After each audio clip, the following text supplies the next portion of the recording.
The phrase good governance to development experts is multifaceted, embracing impacts in socio-economic well-being of society. Usually, policies driving economic and political stability, justice, equity, and inclusivity in most cases serve as indices, but experience over time have also shown that the idea of good governance is dependent to specific needs of particular domain. Nevertheless, good governance paddle a better life for citizens. On the spot this week, we'll delve into good governance in Nigeria as the new government settles in. I am Joseph Oten. Welcome to the program.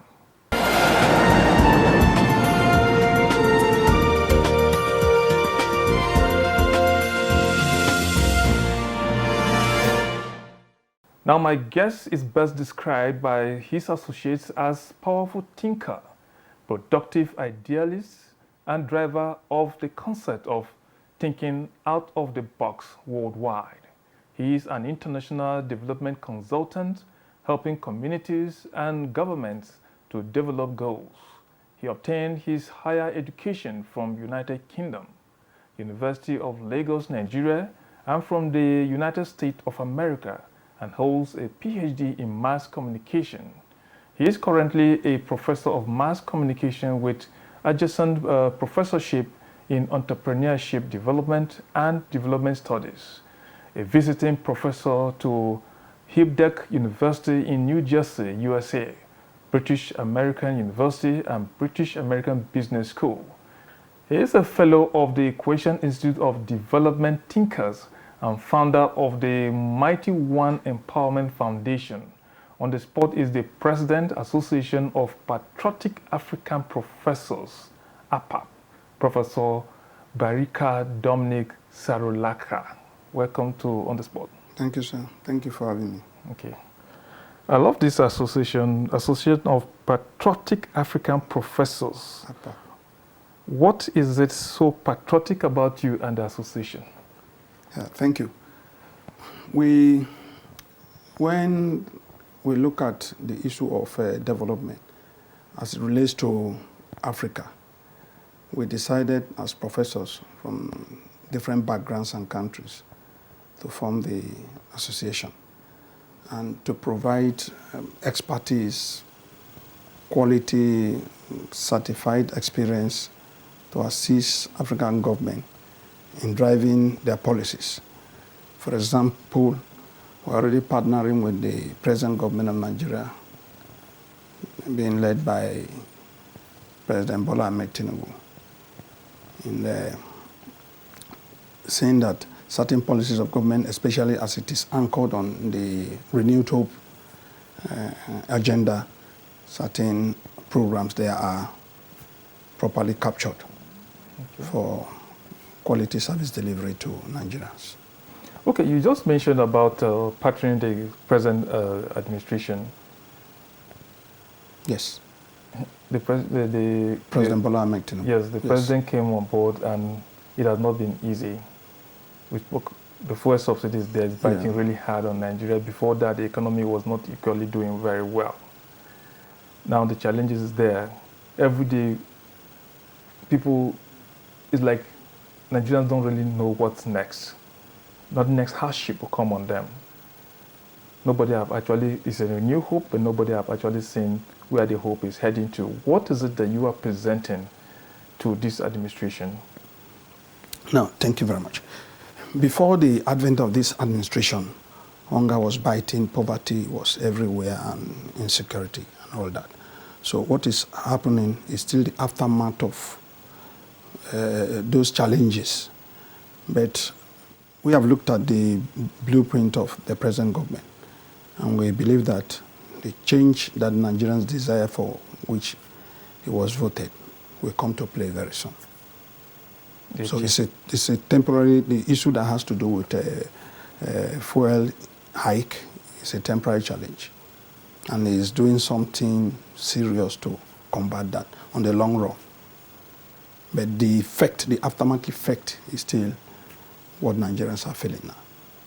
And the president too himself feels really sad about the situation. but the change will come. If you are to suggest an action that needs to be taken, what would that be action? Yes. Or a particular policy? Yes, yes. The Nigerian government needs to look critically at the need to sell crude to modular refineries that are operating in the local environment. That is important.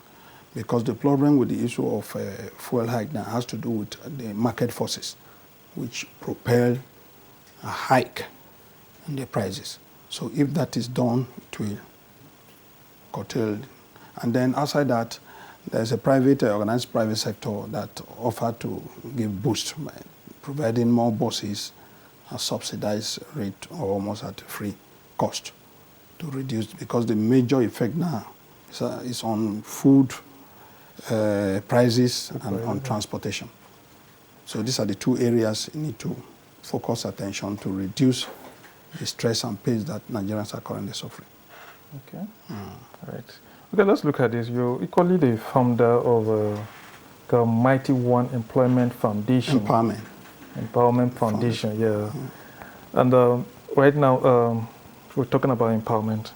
The National Bureau of Statistics 2023 Multidimensional Poverty Index survey indicated 63%, that's about 133 million Nigerians are in poverty. Your foundation, Empowerment Foundation, will have a key role to play here in terms of dealing with this. What have you been doing? Yes, over the years, precisely since 2016, we've been very consistent in attending to the different sectors, especially targeting the vulnerable citizens in the Nigerian society. Specific areas, support in the education area for orphans, for scholarship, widows, economic empowerment, cash support, and equipment purchase and distribution. We've done that. Then the physically challenged people, we've also attended to them. Then we made series of visits to IDP camps across the different, the 6 geopolitical zones. We give them support and offer training to some of the less privileged ones. Then the jobless, the graduates, we have a program that is coming up where we'll arm them with employability skills. Because majority of the unemployed populace in Nigeria, the challenge they have is that they don't have those skills and competencies that will enable them perform, even when the jobs are available, and even how to get the jobs. So we've been very consistent in intervention in the different sectors of the economy. Then the elderly citizens, we have also offered different skills on how to manage their investments. Those that were in the public sector before now, how to manage their income so that they stay healthy, stay active for the second phase of their life.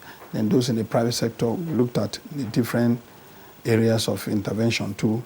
Those that are farmers, those that are entrepreneurs.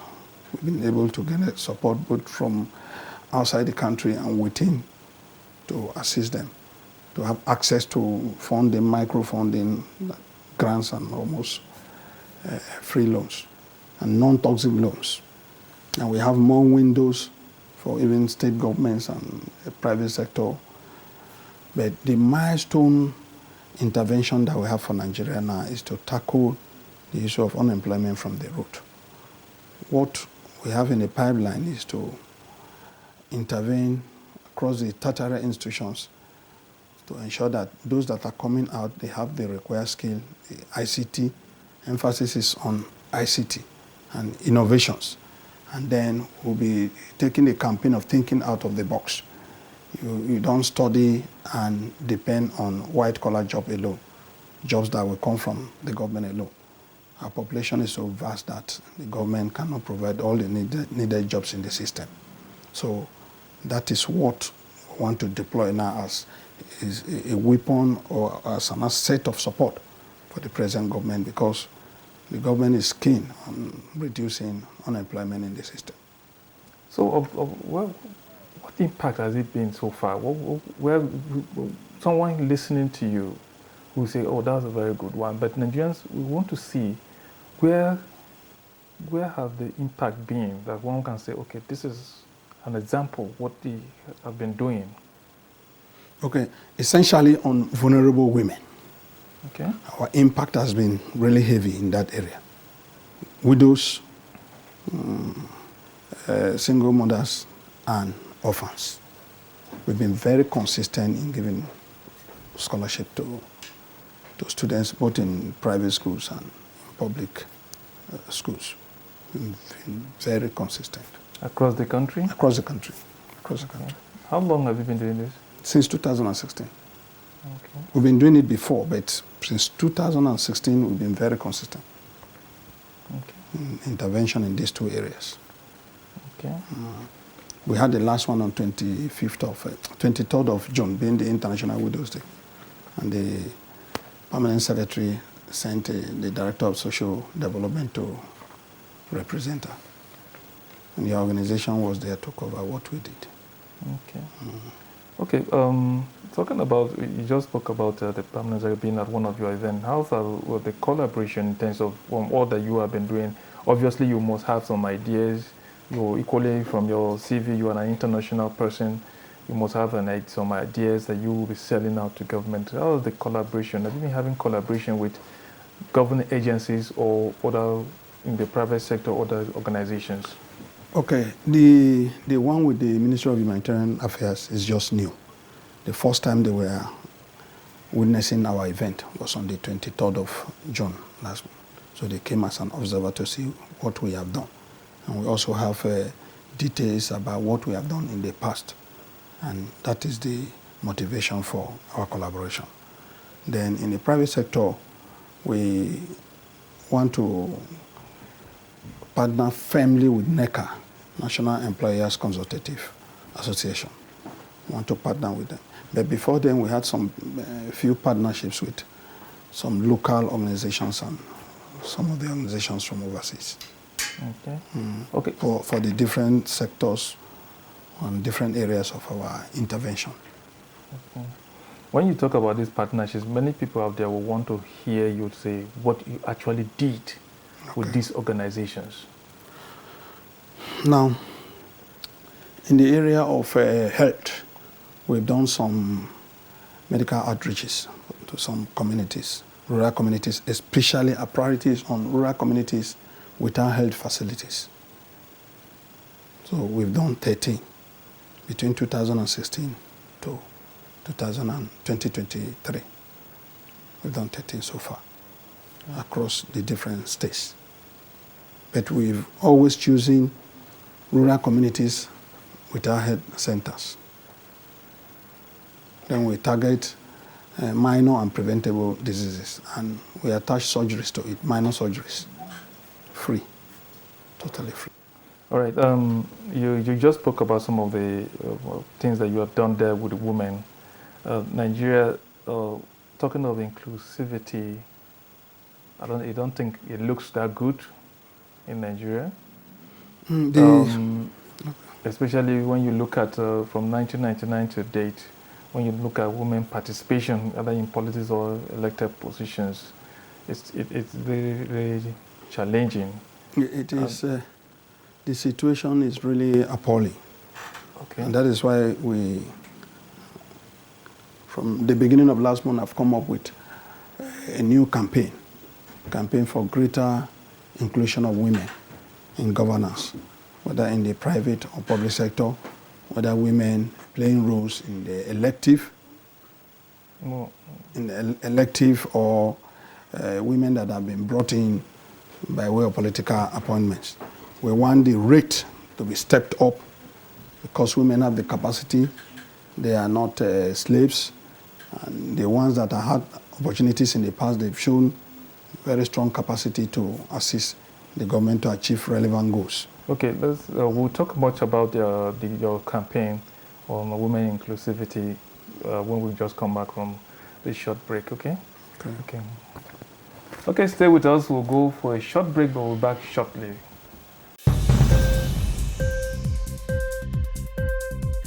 NTA News 24 has the sole mandate of bringing news to you anywhere and everywhere. We set standards based on current broadcast realities while consolidating on a wider reach to variety of audiences. We go beyond the screaming headlines to verify, interrogate, and accommodate all shades of opinion without prejudice to national interest. Our well-researched, packaged, and live programs keep you abreast of events, personalities, and current affairs.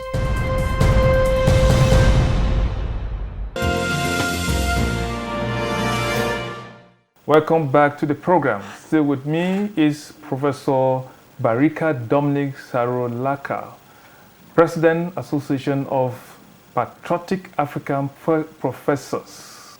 Now, before we went on that break, we were talking about women inclusivity, and you were talking about some of the campaigns you have launched based on what you have seen in Nigeria.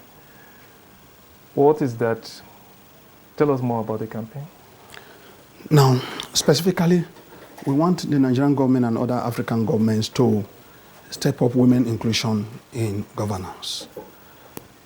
They should recognize the office of the first ladies in their country, and they require legislative support to have them operate on a legal framework that will allow them draw annual budgets to run different activities. Why are you suggesting that? The reason, we have the president already. Why must you have the office of the first lady? Yes, the reason is that over the years, women have been sort of relegated to the background. They've not featured prominently in different schemes of things as it concerns our nation or other countries. So now, if you have the office of a first lady recognized with annual budgetary provision, it will make women achieve more for the society. They will achieve more for the society. And the time for that recognition is now. And the legislature needs to complement the efforts of the government too by providing all the legislative input for this legalization. Because they have the population of women in the different African countries are vast. And that's why we are calling not only for Nigeria, other African countries should buy into it. We have had a situation whereby women have taken the saddle of leadership in some certain positions, but it has not really changed anything. So the reason is that there are very few. Lady, do you think it must really change anything? There are very few. If that structure is legalized, the change will come because there are different programs that they will be running, different phases of empowerment for different categories of women and children that will be taking place. So as it is now, that office is like just floating, no budgetary provision, no focus, no recognition. So that negative narrative needs to be changed. There are people who hold that conviction that women themselves don't really support themselves.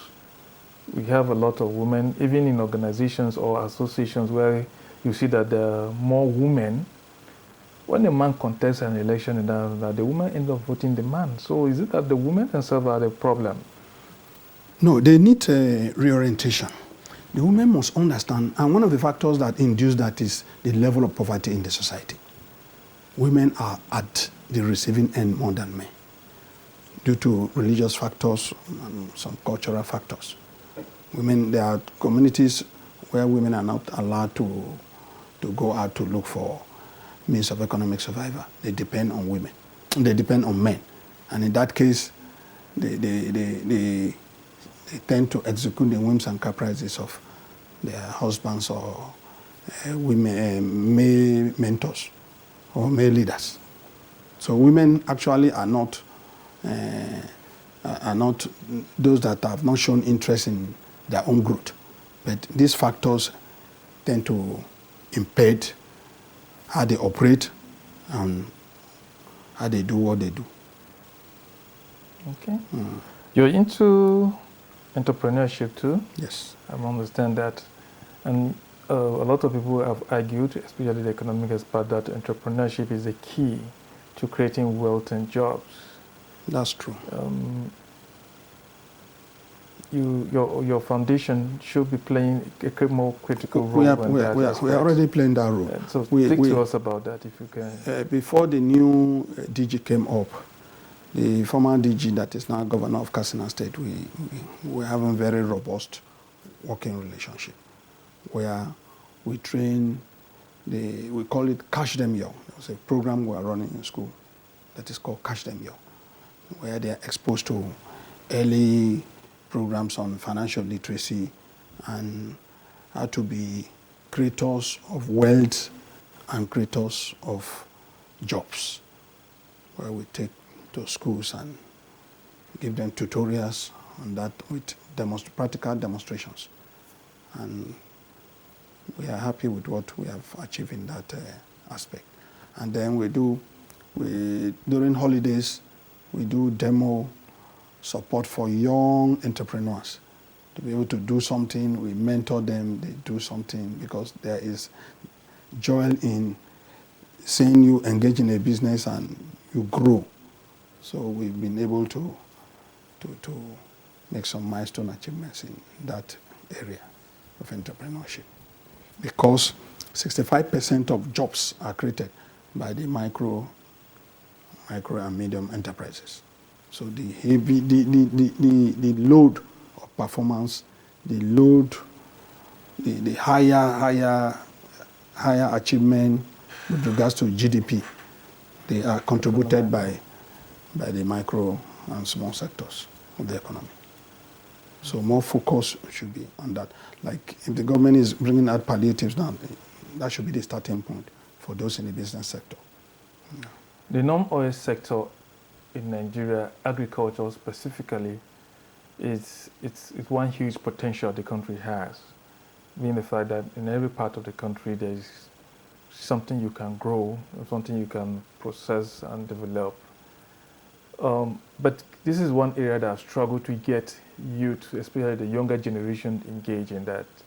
You talk about some of the recent data, but you didn't mention that of agriculture. Why not focus on agriculture too?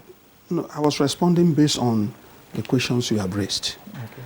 Yeah, in that area, we've trained a sizable number of youths in the agricultural extension services, encouraging them with seeds and other inputs at the small level to encourage the younger generation to participate actively in agriculture.